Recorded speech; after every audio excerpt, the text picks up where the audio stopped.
see if they've sorted things out a little bit. Go into the index, can't find it.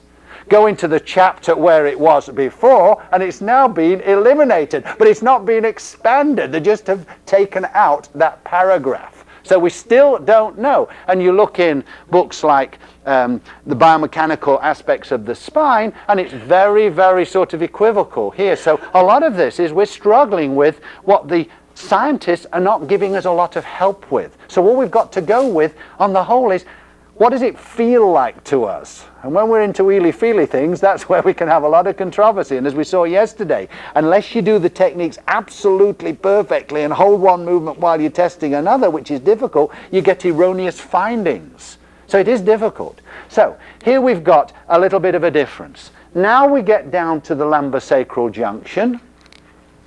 And here, of course, we've got modifications by a different process, haven't we? Because not only have we got a disc, but we change the orientation of the zygapophyseal joints. And to make it worse, what we actually do is we put in iliolumbar ligaments. Now we know that when I do a, say, rotational motion like this, it's going to produce, and we'll talk about this later on today, it's going to produce an asymmetrical motion of the ilia, which has got to influence, because of these strong ligaments and this very big leverage system, what goes on in the lumbosacral junction. So the principles are a little bit different, and nobody seems to be able to agree on this. As far as Farfan is concerned, he will give, and Gratovetski, who's written the book on the spinal engine, which is very highly thought about in groups of people that can seem to understand more than me. It's a difficult book to read, okay, but Farfan and Gratovetski sort of say that this goes, let's use the same words, opposite, opposite. Other sources, from Friot's laws, same, same. Evianth, same, opposite, the same as all of the rest. So we can see that at this level there's a bit of a problem.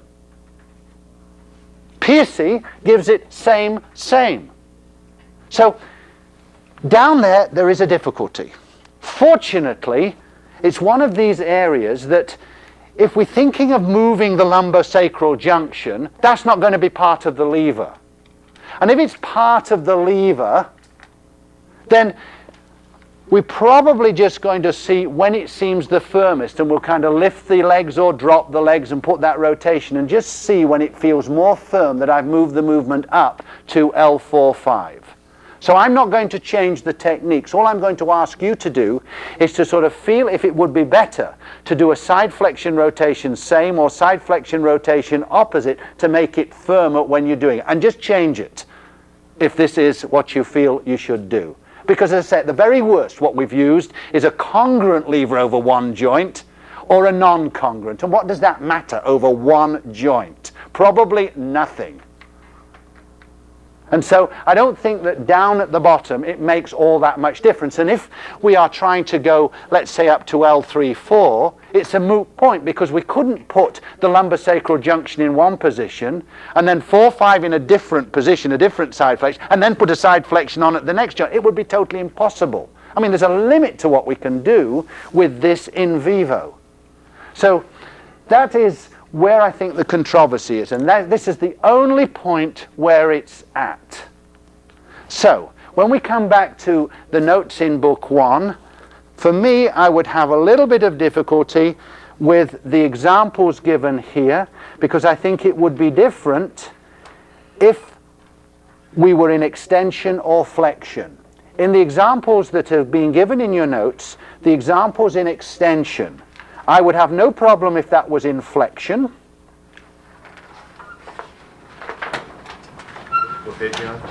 We're going into 64. Because I would call what's down there, right rotation, right side bending in extension, I would call that an example of non-congruent. And in the right side bending, left rotation, it would be for me congruent. So there is the difference in what we're talking about, and it's dependent entirely upon what we think happens in extension. For everything else, what we've done would be exactly the same for all of us. So I wanted to bring up that slight difference so you didn't have some major problems at a later time with that there is a difference. What did you hear? You heard wrongly. You must have heard wrongly because your notes say this. You didn't hear wrongly. I'm just sort of expressing that there is a little bit of a difference here. And I kind of like the way some of the other things were written here, that we have to, as I've tried to explain to you, if we've got a movement loss of flexion and rotation, those have got to remain constant. The only thing that we can change is the side flexion. If the side flexion is lost in extension, the only thing that we can change is rotation, because the movements that are lost must represent part of the lever that you are using. So that's partly what I wanted to go over this morning.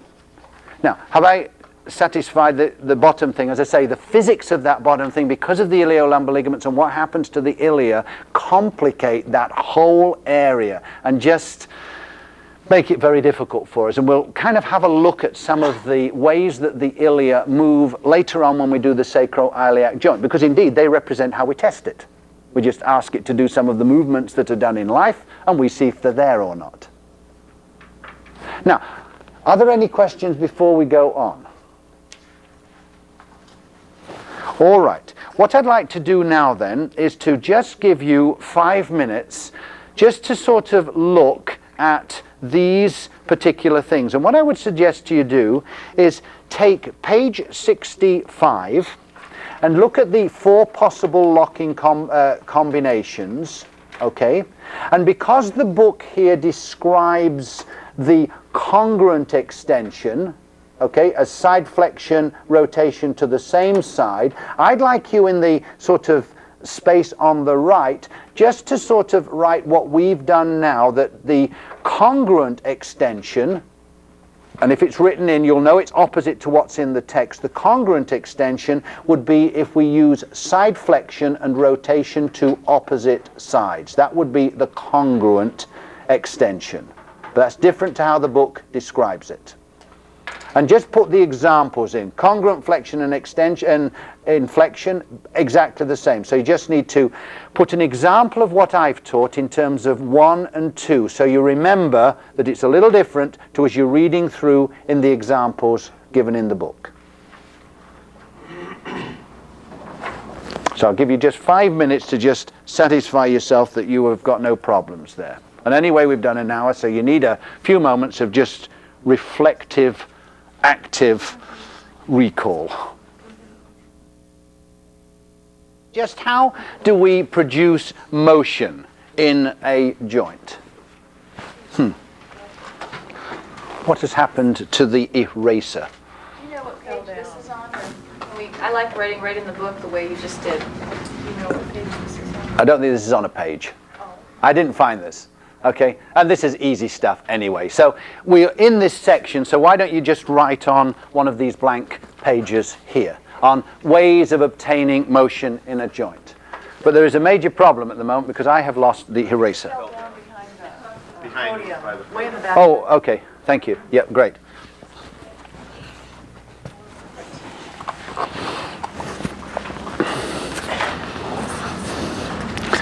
In Britain, these are called rubbers, board rubbers. So we've had to change that terminology somewhat in this modern context.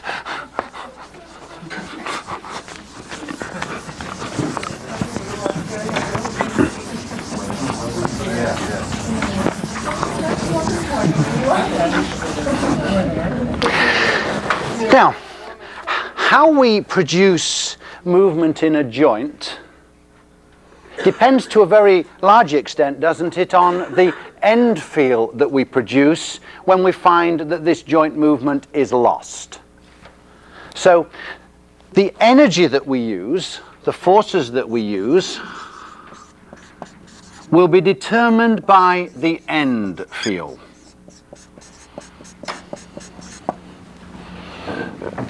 And when we're talking about abnormal end fields, which is all part of the level 1 of abnormal bony end feel and a capsular end feel and a muscle spasm end feel. Of course, we're not dealing with bony end feels that are abnormal. That's nothing that we can do about them. Empty end feels are a very abnormal finding which require us to take the investigation further. So on the whole, when we're talking about restriction of motion, okay, then we're dealing with two factors, it seems to me. We're dealing with, is there a muscle spasm restriction of the movement, or is there an inert restriction? And this can be capsular, or it can be non-capsular. And by non-capsular, I mean not totally capsular. It could be sort of a local ligamentous tightness. But we'll just look at it as inert. The other kind of end feel that we're going to address on this course, and indeed I'm hoping for quite a lot of input from you on this, would be the loose end feel.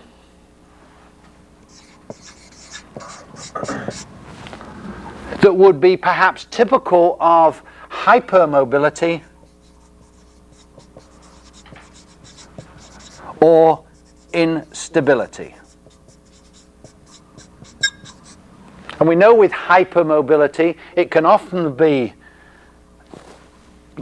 global as far as the patient is concerned, or it could be comprehensive in terms of the joint. People that just feel loose. And of course, we can check that up by comparing it with other joints in the body. Or we can have an instability, which can often be just in one direction, the rest of the joint feeling all right. But of course, we can have instability in a hypermobile joint as well. But this need not necessarily be in all directions. Usually it isn't. And if it is, I don't think there's much we can do about it. I think these are the ones that Farfan used to say need surgical correction. If it's only in one direction, perhaps by assiduous retraining and reminders and retraining of the work site, we can actually get people so that they can control this. Unfortunately, I don't think instability ever really corrects itself to any great degree. I mean, things tightening up. This is the problem I've got with my CMC. It just does not tighten up at all. This was made by Barb here for me, and it's been totally successful, this little splint. Just totally successful. I can work in this, I can manipulate with it, I very rarely take it off. It's looking a little bit scruffy now, I wash it, but it's looking more and more scruffy as we go. But this has been very successful. But unfortunately, unless I can get somebody who tightens up the lateral ligament of the carpometacarpal joint, I'm stuck with this. And I don't know what I did to do it. That's the irritating thing. So I don't think it ever makes a difference, but if I can control it and manage it, I'm perfectly well and I can get on with my life. And I think that this is what we've got to do with some of these other things. So this will be something we'll be dealing with later, the other kinds of end feels. Not every patient needs mobilizing, although some of these might need mobilizing in joints that are stiff to try and share out the load to perhaps one that has exhausted its adaptive potential. And therein comes the secret of how can we mobilize one and not stress this joint that's already had enough of movement. So I'm going to take that off the board because that's not for today at all. Explain your term there, global. Oh, I'm just saying this is if it's a total body hypermobility. You know, the two classical things are Marfan syndrome and Ehlers-Danlos. These are the sort of contortionist type. The Marfan type are the very, very tall basketball type with hypermobility. It's well described in Reed's book. He asks this every year, and everybody knows that comes to the exam that they will be asked this question, so they're all there with this stuff. Well, no, he doesn't ask it everybody, but he asks it every exam to somebody. And with these people, it's really quite interesting with the Marfans. These are the very tall, asthenic type of individuals, very often involved in sport and so on, and usually sort of the high energy sports like basketball. And if you come around their wrist like that, the middle finger extends right over the first joint of the thumb, like this. Okay? No, if you put it around your wrist, like this. Okay? Okay. Now, the problem with this is not so much the hypermobility, although that is a problem. This is with Marfan syndrome. The problem is that they very often have heart and aortic problems. And so, you know, these people, it's like sudden death. They're playing and something goes wrong with the vascular system and they die. And so this is the important thing about anybody that's in sports medicine with these very tall, slender individuals, if it does happen to be a Marfan syndrome. So these are the sort of people that you're looking at. Do you have one of those, Deb? Yeah, I'm as short as Oh, well, you're not Marfan's then. That just happens to be, you don't fit the other protocol of this particular thing. You just got weak wrists. Okay, so you're just slender wrists. Slender wrists. Okay. Anybody else go around there? I go pretty close. Okay. Then we'd have to look at the other flexibility in your body and your general body type. You have to get the sort of total syndrome, but that's one of the things to look for. Okay. So that's what I mean by people that have got collagen problems. You know, these are the people that when you get hold of the fingers like this and say, right, how many fingers can you get in your mouth? Most of us can get about 1 3/4, can't we? Horribly 2. These people can get 4 fingers into their mouths. You do this and the shoulders go right the way back. You know, so this is like that's what I mean by total body hypermobility. But then we can get joint hypermobility for various things. And then instability might only be in one direction, as you see with, say, a torn anterior cruciate. The extension is going to be uncontrolled. The other movements, when you test them, are perfectly okay. So we can have it very local. Yes? The terminology comprehensive that you use, then is that more local? That would be, yeah, yes, that would be a good term. Yeah. So we're going to leave that out. Now, if we come to end feel now with restriction, we've got to determine whether it's muscle spasm or whether it's an inert. If it's muscle spasm, then we're going to try to explore the range of motion by reducing the muscle spasm. So if it's muscle spasm, we will reduce the spasm by physiological local relaxation techniques. And this will all be of great help to us tomorrow when we do very rapidly go over the whole of muscle energy, because this is what they do. Now I'd like to just introduce a slightly different term here, because there doesn't seem to be a term out there to fit this. What I'd like you to do with your partner, just on a paired basis, ask yourself, in terms of local PNF techniques, this is what we're back to, isn't it? PNF techniques of mobilizing.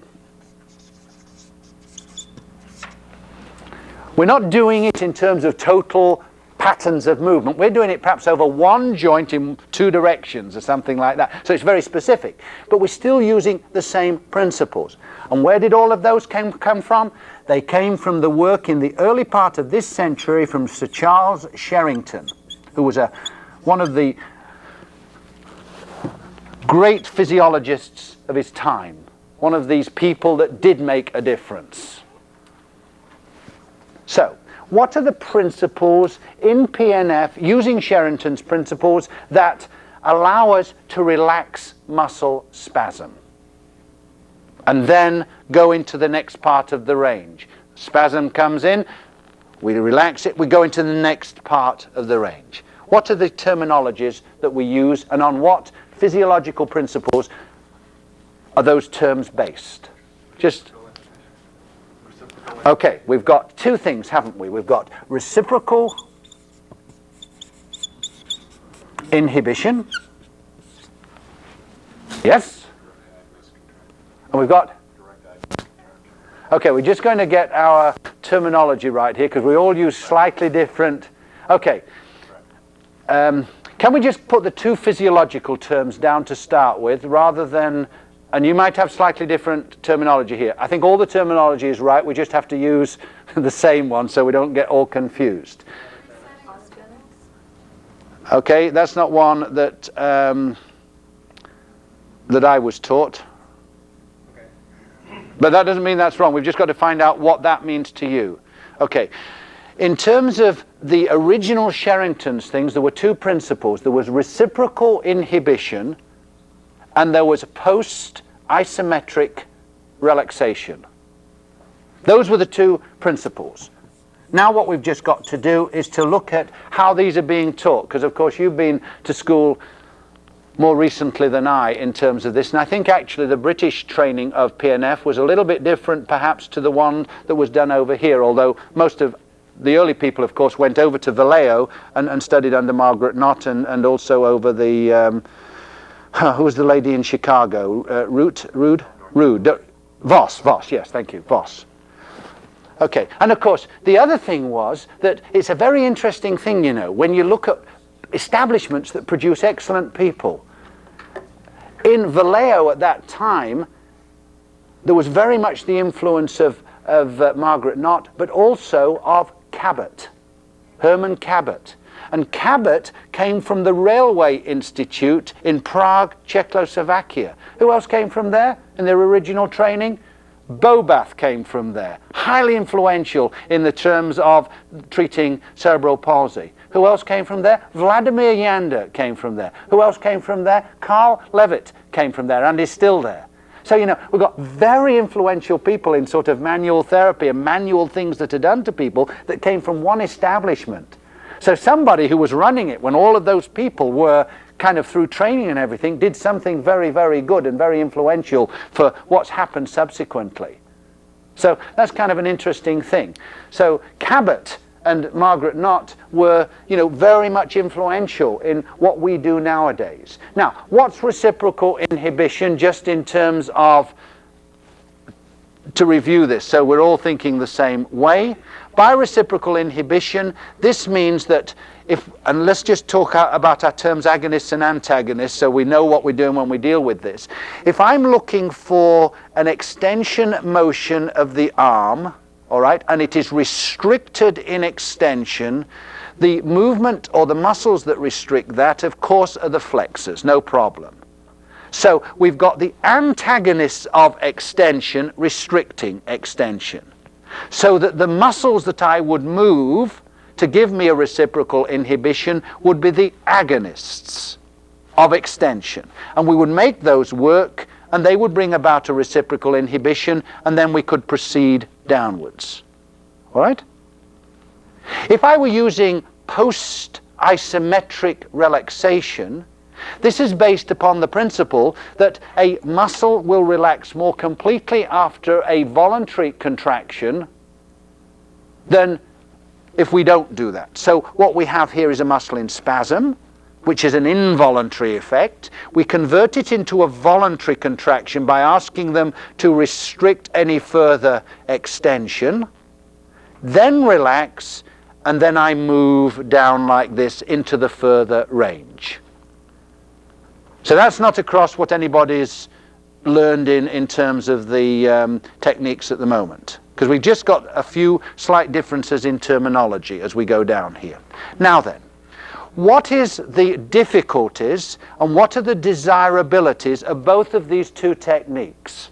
First of all, how strong a contraction do we do when we're doing the post-isometric? Theoretically, the stronger the better, because then it would relax more completely. The problem with that is that every time we do a very strong contraction of the antagonists, the whole of the central nervous system is being set up for flexion. And even though it's an isometric contraction, we know that as I do an isometric contraction like this, even though I'm trying to hold myself still, I'm still getting a little bit of translation in the correct direction for flexion. So I'm gearing the whole of my system up for flexing, and that's not very good.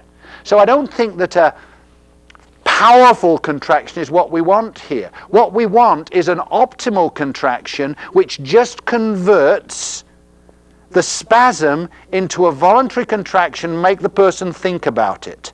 You can feel that working there. Okay, now relax it, let it go. Now I want to work the agonists of that movement. And for me, in the way I was brought up, when we did any isometric contraction, that was always called hold, relax. So for me, in the way that I will probably trot this out, unless you give me a different terminology which you all agree on, then I'll try and use that, because I mean I don't think there are wrongs and rights here. I think we just sort of think a little, we just have learned it with a different terminology, that this is based on the post-isometric, and I really like using the old Sherentonian things. Here we'll do, let's do a post-isometric contraction and then let's move it. Okay? Now then, with the agonistic contraction, there are two ways that we can do this. One is we can do it as an isometric, and the other is we can do it as an isotonic. So I could take it down to there, and I could say to the patient, now, can you just push down and not particularly allow any further movement to take place? But what I'm doing is I'm reciprocally inhibiting these muscles here, and at the same time what's going to happen is, although there's no angular movement, there will be the correct arthrokinematic glides going on in the joint related to extension. Or I can say, go down and now try and go down here. And I can get an isotonic contraction, which we would have called, in the way that I was brought up, a contract relax. Because that always denoted a kind of dynamic thing, contract and hold, relax, nothing happening. So, have you learned that differently? The one only point that's different is that you can, by intent of what you ask the person to do, you can have a contract relax either side. I mean, on the other side, if you ask the person to push into you and still hold, their intent is creating a isotonic movement. Where versus you say hold and you build pressure to an isometric. Okay, all right. That's different. Okay. Hold relax would mean isometric contraction. Yeah. So the intent would be to have that person not move. Okay. So if you ask them to hold push against you, they've created an isotonic contraction even if they don't move. I don't agree with that. Because I think movement has got to occur for an isotonic. Yeah, but there is with isometric too, and that's where, that's where I think we've got a little bit of difficulty. So did all you others learn that, or did you all learn slightly different things in different schools? What we learned was that with the hold relax, Yeah. that there's no movement, and with the contract relax, you're allowing the rotation component. Okay. All right. Okay, so yeah. So there are all kinds of different things being sort of taught here. So let's try and come up with the definitive answer today amongst us. Well, this will be the thing. I think if we use the term a post-isometric relaxation, okay, that will be of the antagonists, and it will be just at a sort of submaximal, it'll just be an optimal thing, and then we will tend to move it. We can either move it passively or we can make the agonists move, okay? So have we got any problems with that? All right, now, when we talk about the agonistic contractions, there are two types. There's the isotonic, which implies movement actually occurs, or there's the isometric, which implies that no movement occurs, but there is going to be some glide. So no angular movement, but we are at least setting the body up to do the correct glide